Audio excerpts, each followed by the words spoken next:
বলিউড চলচ্চিত্র চেন্নাই এক্সপ্রেসের বিখ্যাত গান লুঙ্গি ড্যান্স। বাংলাদেশের নানা অনুষ্ঠানে এই গানের সঙ্গে নাচ নতুন নয়। এ গানের সঙ্গে রাকসুর সাধারণ সম্পাদক ও রাজশাহী বিশ্ববিদ্যালয়ের নির্বাচিত সিনেট সদস্য সালাউদ্দিন আম্মারের নাচের একটি ভিডিও শেয়ার করেন জুলকারনাইন সায়ের সামি। আল জাজিরার অনুসন্ধানী সাংবাদিক ও মানবাধিকার কর্মী সামি প্রকাশিত এ ভিডিও নিয়ে শুরু হয়েছে তুমুল আলোচনা। বাংলাদেশ সময় শনিবার রাত 3:30টার দিকে নিজের ভেরিফাইড ফেসবুক অ্যাকাউন্টে ভিডিওটি শেয়ার করেন সামি। ক্যাপশনে তিনি লিখেন, এই হইল অবস্থা।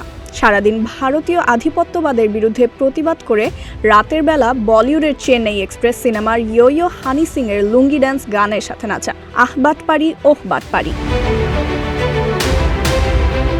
সামির পোস্টটি মুহূর্তেই ভাইরাল হয়ে পড়ে। কেউ সামির ক্যাপশনকে দেখছেন ব্যঙ্গাত্মক রাজনৈতিক মন্তব্য হিসেবে, আবার কেউ বলছেন আম্মারের প্রতিবাদের ভাষা আর ব্যক্তিগত আচরণের মধ্যে এমন দ্বন্দ্ব প্রশ্ন তোলে রাজনৈতিক অবস্থানের ধারাবাহিকতা নিয়ে। আম্মারের পক্ষে অবস্থান নেওয়া লোকজনের মতে ভিডিওটি নিছকই ব্যক্তিগত মুহূর্ত, যাকে উদ্দেশ্যপ্রণোদিতভাবে রাজনৈতিক বিতর্কে টেনে আনা হয়েছে।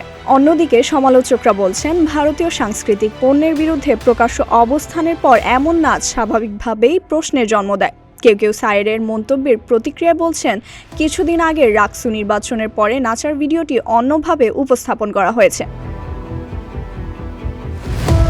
সব মিলিয়ে সামাজিক যোগাযোগ মাধ্যমে শুরু হয়েছে নতুন তর্ক। চেন্নাই এক্সপ্রেসের লুঙ্গি ড্যান্স উঠে এসেছে দেশের রাজনৈতিক আলোচনার কেন্দ্রে। ফাইজা মেহেরি নরিন, প্রতিদিনের বাংলাদেশ।